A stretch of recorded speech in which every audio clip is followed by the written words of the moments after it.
इस ओर खड़े हो जाएं और परिणाम की घोषणा की प्रतीक्षा करें।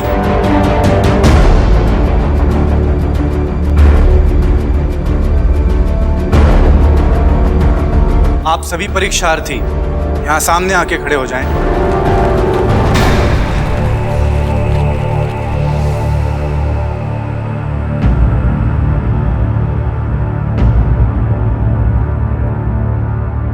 ये कहने की आवश्यकता नहीं कि जो परीक्षार्थी सफलतापूर्वक अंतिम बिंदु तक नहीं पहुंचे वो असफल हैं। उनके लिए अच्छा है कि इतनी कम आयु में उन्हें इस बात का एहसास हो गया कि जीवन के किस क्षेत्र में उन्हें प्रयास करना चाहिए और किस क्षेत्र में नहीं। जो इस परीक्षा में असफल हैं, उन्हें योद्धाओं वाले प्रशिक्षण करने की कोई आवश्यकता नहीं, क्योंकि वो इस योग्य नहीं। अब बात करेंगे उन परीक्षार्थियों की जो इस परीक्षा में सफल हुए। वैसे तो इस परीक्षा में बिना जल छलकाए अंतिम बिंदु तक पहुंचना था, मगर हमने हर समय सारे परीक्षार्थियों को 3 कसौटियों पे रख कर देखा है। वह अंतिम बिंदु तक कैसे पहुंचे। परिस्थितियों के अनुसार स्वयं को ढालने की क्षमता, शारीरिक सामर्थ्य और इन्हीं के अनुसार मूल्यांकन किए गए। और यही कारण है कि सफल परीक्षार्थियों का स्तर ही अलग अलग है। दादा भाई, लगता है आपके अंक सबसे कम आए हैं। जिन परीक्षार्थियों को आचार्य ने अपने मार्गदर्शन में प्रशिक्षण देने के लिए चुना है, उनके नाम इस क्रम में है।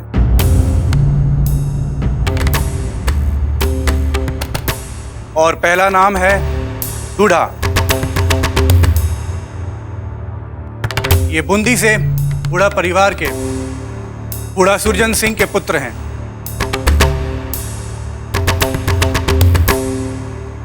भामाशाह, ये ओसवाल जैन परिवार से श्री भारमल जी, जो मेवाड़ के प्रधान आर्थिक सलाहकार हैं, ये उनके पुत्र हैं। और अगला नाम है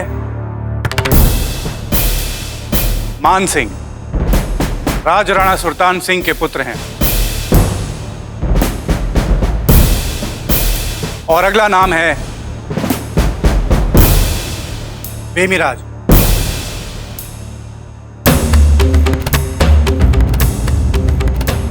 बाबूजी का नाम कब आएगा?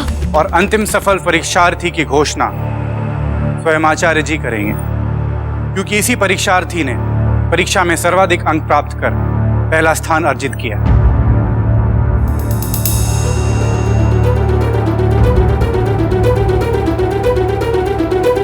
अंतिम और सबसे योग्य परीक्षार्थी जिसने बिना किसी त्रुटि के ये परीक्षा पूरी की, वो है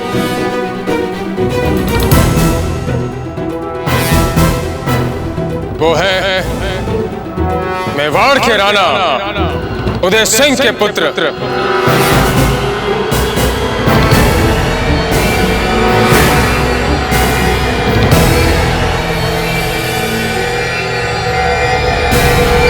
शक्ति सिंह।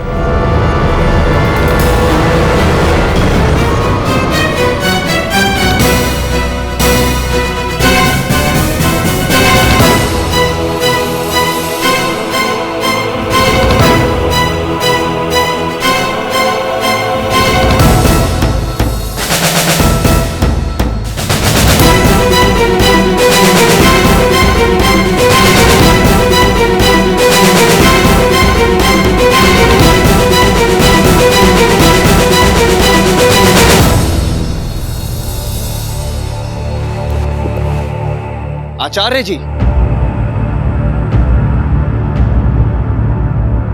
बाबूजीराज प्रताप भी तो बराबर ही पहुंचे थे। बराबर नहीं, लगभग पहुंचे थे और अंत में चूक गए थे।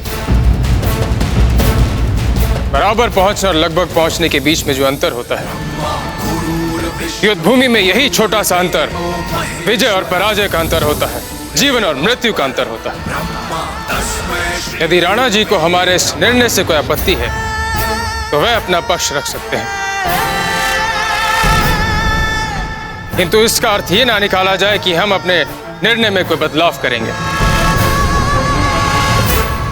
राणा जी, क्या आपको हमारे निर्णय से कोई आपत्ति है?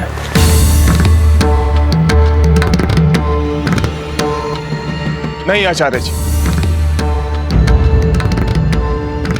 हम ऐसा कुछ नहीं कहेंगे जिससे एक गुरु की गरिमा को ठेस पहुंचे।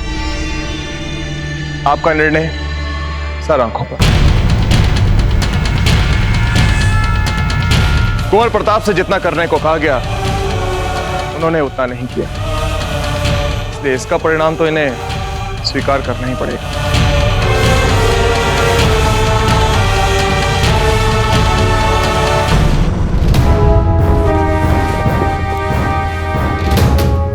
शक्ति सिंह, हमें आपकी क्षमता, योग्यता, गरिमा और शक्ति ने प्रभावित किया है, और इस आश्रम की परंपरा है कि जो परीक्षार्थी प्रवेश परीक्षा में प्रथम आता है उसकी इच्छा अनुसार पुरस्कार दिया जाता है। यदि उसकी इच्छा हमारे सीमा के दायरे में हो तो मांगिए शक्ति सिंह, मांगिए, आपको क्या पुरस्कार चाहिए? हमारा तो आपसे बस एक ही निवेदन है आचार्य जी कि कृपा करके हमारे दादा भाई प्रताप को भी आश्रम में प्रवेश दे दीजिए।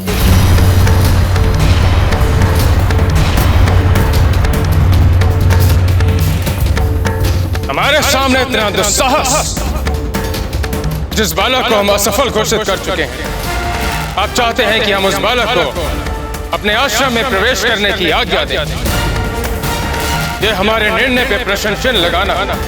क्षमा चाहता हूँ आचार्य जी, पर आपने ही हमें कहा कि अपनी सीमा और क्षमता में रहकर जो भी संभव हो वो मांगिए, और हम मानते हैं कि दादा भाई अपनी निश्चित दूरी पर नहीं पहुंच पाए, पर फिर भी फिसलने से पहले उन्होंने वो दूरी लगभग पूरी कर ली थी।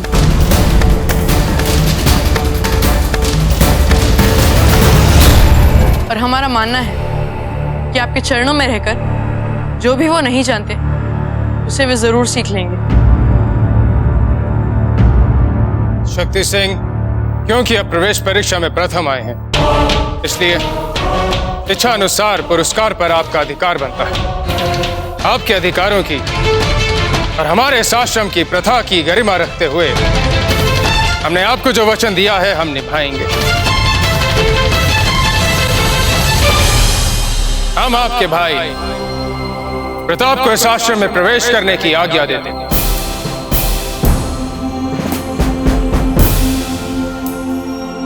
धन्यवाद आचार्य जी।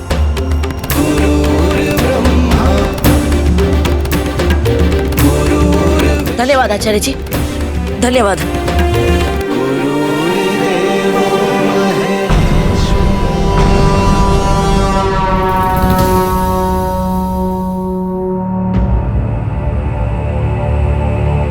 हमारे सभी चुने गए शिष्य प्रातः के ब्रह्म मुहूर्त में आश्रम में प्रवेश करेंगे,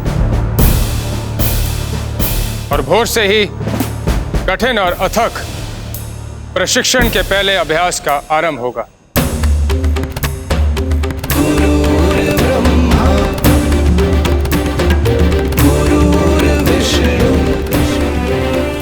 हुकुम, दिल्ली से अभी अभी हमारे गुप्तचर एक आवश्यक संदेश लेकर आए हैं और वो राजदरबार में आपकी प्रतीक्षा कर रहे हैं।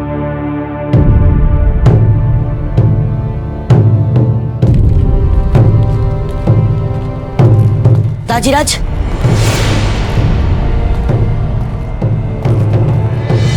दाजीराज, हम जानते हैं हमसे चूक हो गई है। हम आपकी अपेक्षा पर खरे नहीं उतर पाए, पर फिर भी हमें आश्रम में प्रवेश मिल गया है। दाजीराज, आप जिस गुरु से हमें शिक्षा दिलवाना चाहते थे, अब हम वही गुरु से शिक्षा ले पाएंगे। आप खुश नहीं है दाजीराज?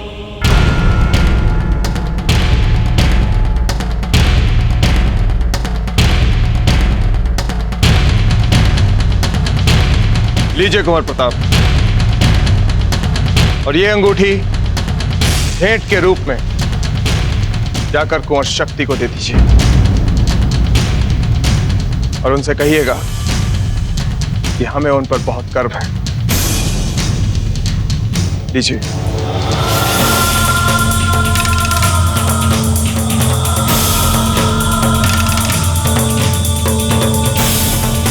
जी दाजीराज। चलिए राम जी।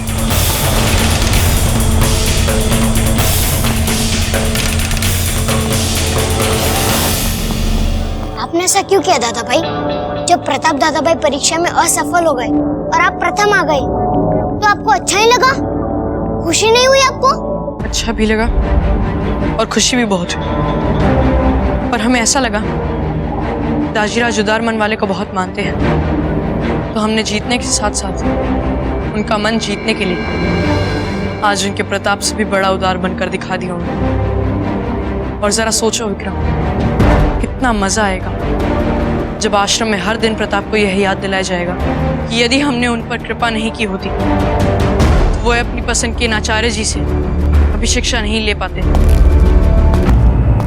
भाई शक्ति, दाजीराज ने आपके लिए अपनी अंगूठी भेंट में दी है और उन्होंने जाते जाते ये भी कहा कि उन्हें आप पर बहुत गर्व है। अरे वाह, इतनी सुंदर अंगूठी है, यही है हमारा असली पुरस्कार।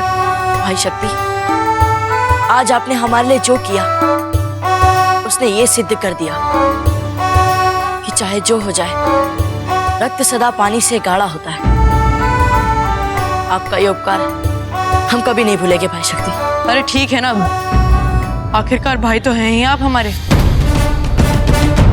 बहुत बहुत धन्यवाद। चलते हैं। देखा, अब समझे हमने क्यों किया दादा भाई पर उपकार। खंबा घड़ी रानी सा, क्या कहा तुमने? गजब हो गया। बाबूजीराज प्रताप गुरुजी की परीक्षा में अटक गए और बाबूजीराज शक्ति सबसे ज्यादा अंक लेकर प्रथम आ गए। असंभव, ऐसा नहीं हो सकता। हाँ रानी सा, ऐसा ही हुआ है।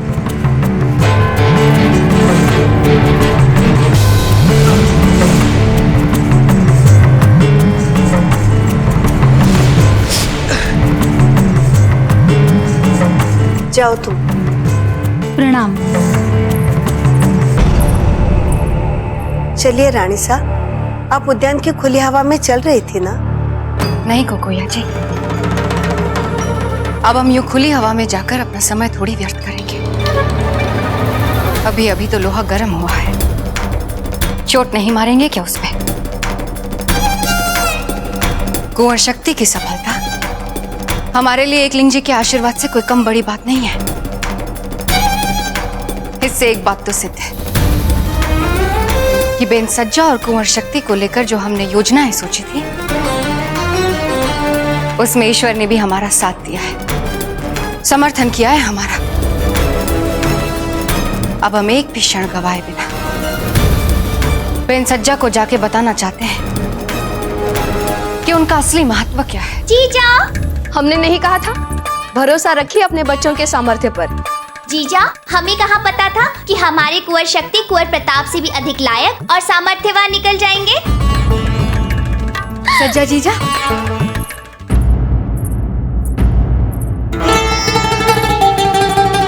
कुंवर शक्ति की सफलता के बारे में सुन के बहुत खुशी हुई। पर कुंवर प्रताप की असफलता सुन के मन खट्टा हो गया। समझ में ही नहीं आ रहा ऐसा हो कैसे गया। सफलता असफलता तो जीवन में लगी रहती है। प्रताप का असली उद्देश्य आचार्य राघवेंद्र जी से शिक्षा लेना था, वो तो हो ही गया। पर कैसे जीजा? कुंवर प्रताप तो असफल हो गए, आचार्य राघवेंद्र के यहाँ शिक्षा कैसे मिलेगी उनको? कुंवर शक्ति के निवेदन पर आचार्य ने प्रताप को भी आश्रम में रखने की बात मान ली है। हमें तो पूरा विश्वास है आने वाले समय में दोनों भाई आश्रम से शूरवीर बनकर बाहर निकलेंगे। अच्छा, अब हम राजकुमारों के स्वागत की तैयारियां देख लेते हैं। जी जीजा।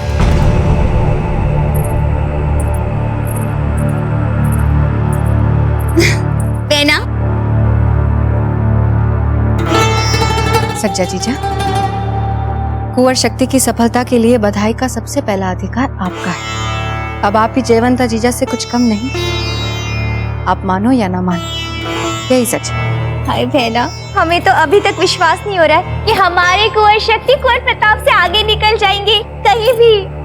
अब सबका समय एक समान तो होता नहीं है, पर समझदार तो वो होता है जो बदलते समय के उतार चढ़ाव को समझकर जब उसका सूरज चढ़ रहा हो उसी समय उसका अधिक से अधिक लाभ उठा ले।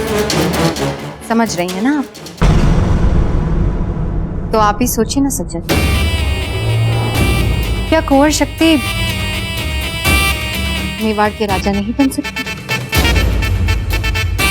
राणा उदय सिंह की पत्नी तो आप भी हैं, कुंवर शक्ति भी राणा उदय सिंह के ही पुत्र हैं।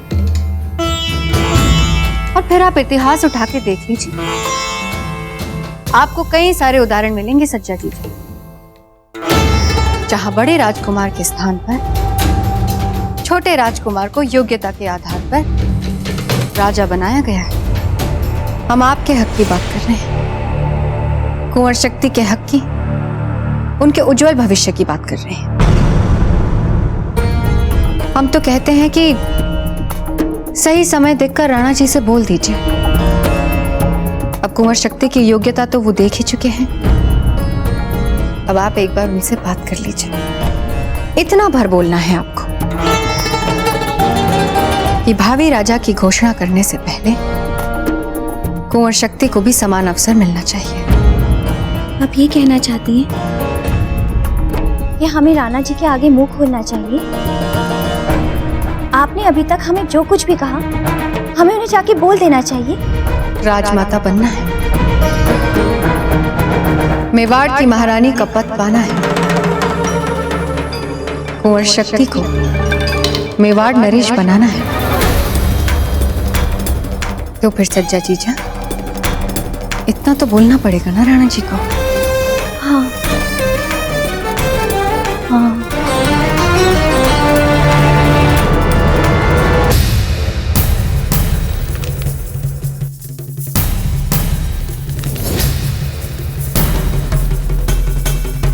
हुक्म, हमारा संदेह सही निकला। शम्स खान ने अपने महत्वाकांक्षी बड़े भाई शमशेर खान के यहाँ दिल्ली में शरण ली है। हमारा एक गुप्तचर उस शमशेर खान के यहाँ रसोइया बनने में सफल रहा है राणा जी। उसी ने हमें ये संदेश भेजा है। रावत जी, संदेश पूरा पढ़ के सुनाया जाए। अम्मा घड़ी मेवाड़ नरेश, शम्स खान को लेकर आपका संदेह सही निकला। वो यहाँ दिल्ली में अपने बड़े भाई शमशेर खान के दरबार में शरण ले चुका है। दोनों भाई हर पहर मेवाड़ से बदला लेने की योजना बनाते रहते हैं। मैंने शमशेर खान के नजदीकी दरबारियों में सेंध लगा ली है और मैं यहाँ के समाचार जब जब मिलेंगे आपको भेजता रहूंगा। जय मेवाड़। अति उत्तम। रावत जी, सबसे पहले तो यह सुनिश्चित कीजिए कि उस गुप्तचर का जीवन वहां पर सुरक्षित रहे। तो कुछ नहीं होना चाहिए। वो हमारा बहुत ही प्रिय सैनिक है। हुक्म। क्योंकि जब तक वो गुप्तचर वहां शमशेर खान के बीच में रहेगा, हमें लगातार सूचनाएं भेजता रहेगा और इस तरह से हम हर बार उनसे एक पग आगे रहेंगे।